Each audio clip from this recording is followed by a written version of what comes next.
Well, it's my pleasure to have this opportunity to speak to you all.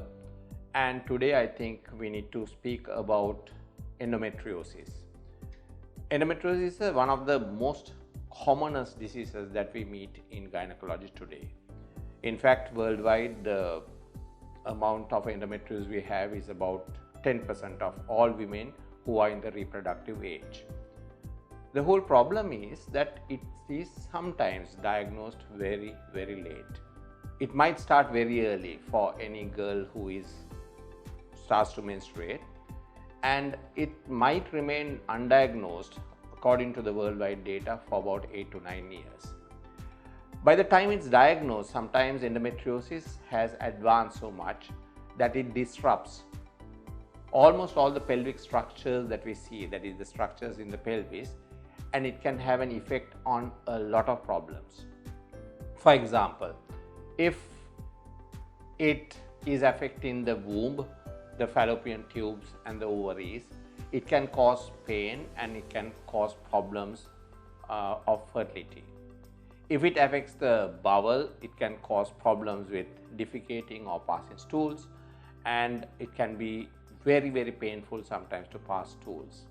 And if it affects the bladder, it might be very painful for women to pass urine.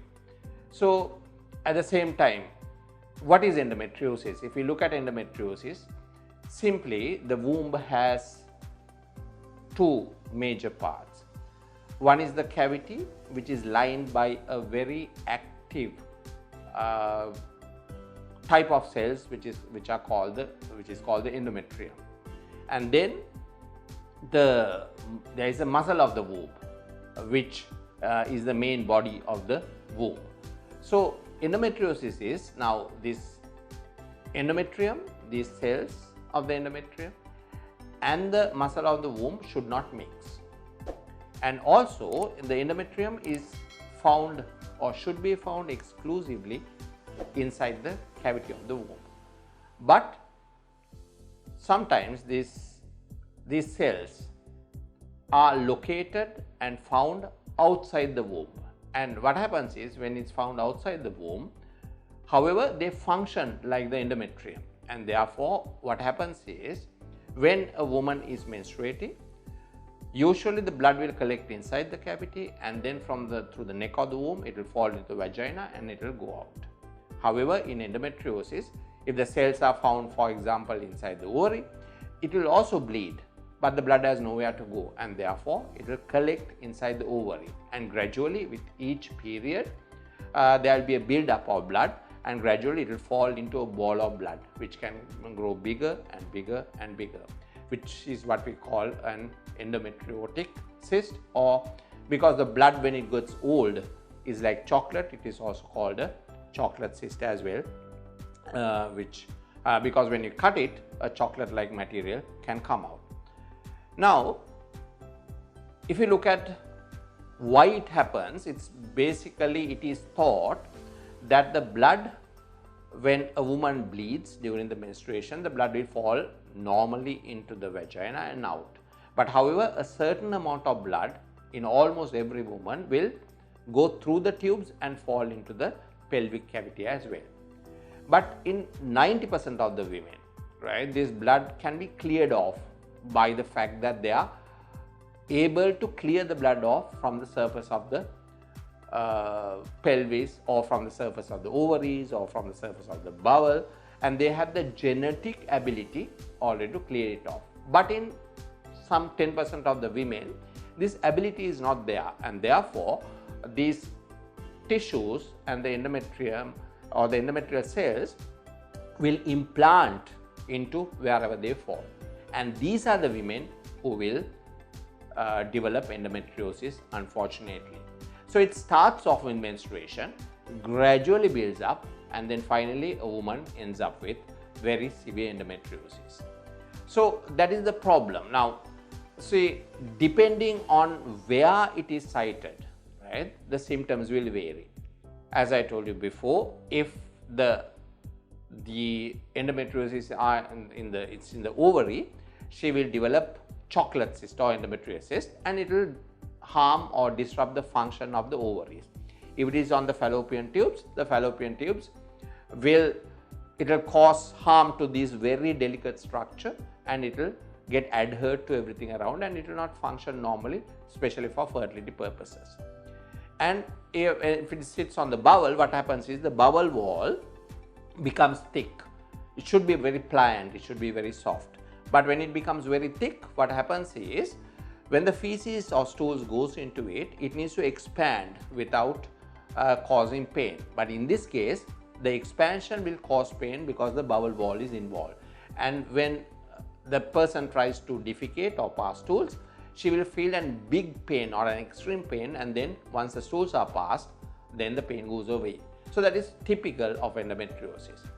Then of course, if it sits on the bladder, obviously it can be inside the bladder or outside the bladder. When the bladder expands, when the urine fills in, it becomes painful, and when she passes urine, it becomes painful as well.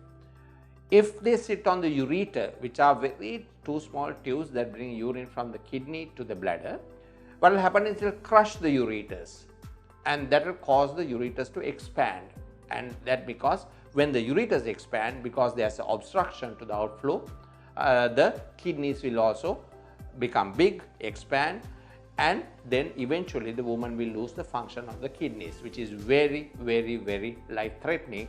And therefore, every woman who is diagnosed with endometriosis, we always do a ultrasound scan of the kidneys to check whether the ureters or the kidneys are affected. If they are, treatment becomes urgent, and the treatment is usually surgical. One of the main problems, there are two main problems in endometriosis. The main problem, one is women come to us with pain, severe pain. It disrupts their social life, it disrupts their professional life, it disrupts their family life, it disrupts their sexual life, and basically the woman whole quality of life goes down completely. And the second area that we are concerned about is the woman can have problems with fertility, because as you understand, if the ovaries are involved, if the tubes are involved, if there are adhesions inside the pelvis, and of course if there is endometriosis on the vagina, on the top of the vagina, and on the bowel, and when there is endometriosis on the top of the vagina, what happens is the upper end of the vagina becomes very stiff and painful, and therefore when there is sexual intercourse, it becomes extremely painful, and the woman tries to avoid sexual intercourse as well. So all these problems come together when there are fertility issues. So women can come to us exclusively with pain only, women can come to us exclusively with fertility problems, and of course most of the time most women come to us with both things combined. They have fertility issues as well as pain due to this. So this is the extent and the problems of endometriosis which we deal with. And the second thing, a type of endometriosis, when the endometrium finds itself into the muscle of the womb, and we call it by a special name. It is called adenomyosis, which can give three problems. One is very painful periods, because when during the periods the blood also seeps into the muscle of the womb, which is very big. Then at the same time it causes the womb to become very big, so that is also painful. And of course it can also cause very painful sexual intercourse because the womb itself is tender. And the third problem is they can bleed heavily, so they become anemic as well. So this is the range of endometriosis and what it can affect. So in short, it is a disease that hugely affects women of reproductive age. We see so many of these patients, and on a day-to-day basis we are involved in the management. In short, the management is always streamlined and tailor-made to the patient's wishes. We first evaluate exactly what the patient wants, what her wishes are, and then depending on what her wishes are, whether we need to address pain, whether we need to address excessive bleeding, whether we need to address fertility, or whether we need to address both fertility and pain, we tailor-make the solution for the patient. So what happens is, usually when a patient comes to us, first we evaluate the patient symptomatically. We assess their pain scores, we assess their situation, then a transvaginal scan is done to find out. We can do a lot and to find out the extent of the disease with a vaginal scan. which we find about adenomyosis, where the endometriotic nodules are, whether the ovaries and the tubes are affected, whether the ureters are affected. So most of the time we can get a very good understanding as to the extent of disease. However, if we want to evaluate the bowel problems, the thickness of bowel involvement, where the nodules are, how many nodules are there, and also the involvement of nerves, especially the pelvic nerves, because women, if the nerves are involved, then she will have pain going down her leg. So to look at the nerves and the involvement with endometriosis, we have to perform a pelvic MRI as well. Once we have a full idea about the extent of disease, then depending on what our wishes are, we can propose a treatment, which if a surgery is required, most of the time it is, because medication to suppress cannot go a long way. So depending on the wishes, if they are of course controlled with medication only, then we can propose that. But most of the medication that we use to control endometriosis will not cause ovulation, because ovaries and ovulation is the one that drives endometriosis. So when estrogen is produced by the ovaries, and that drives the endometrial tissue.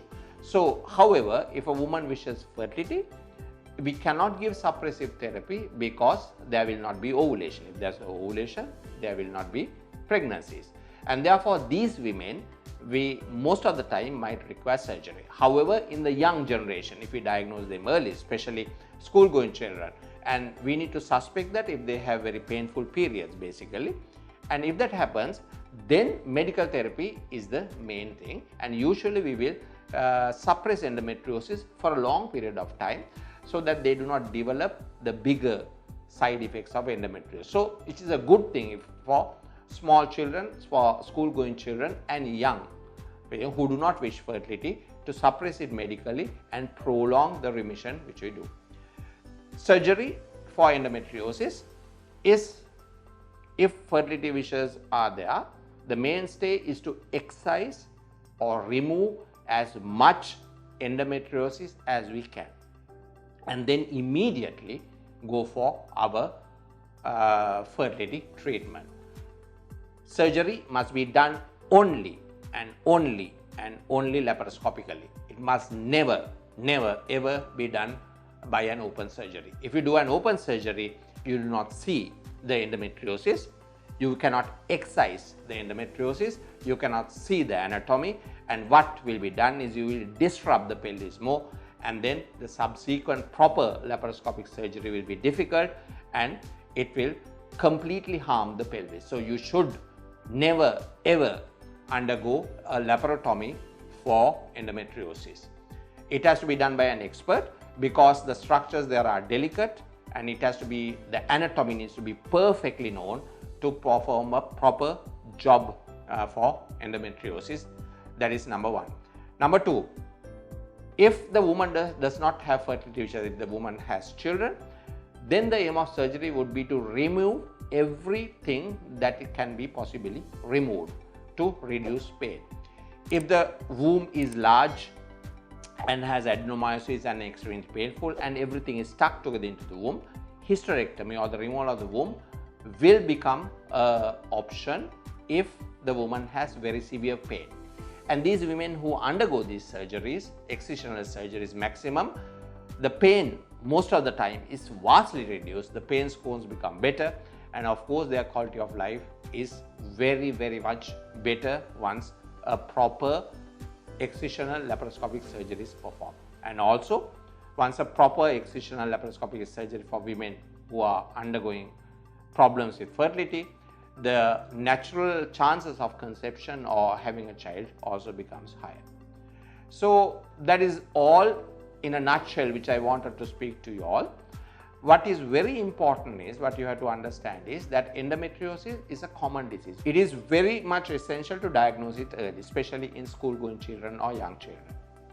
3, whether it is medical treatment or whether it is surgical treatment is determined exactly upon the age, what the status are, what the pain scores are, and what the fertility wishes are.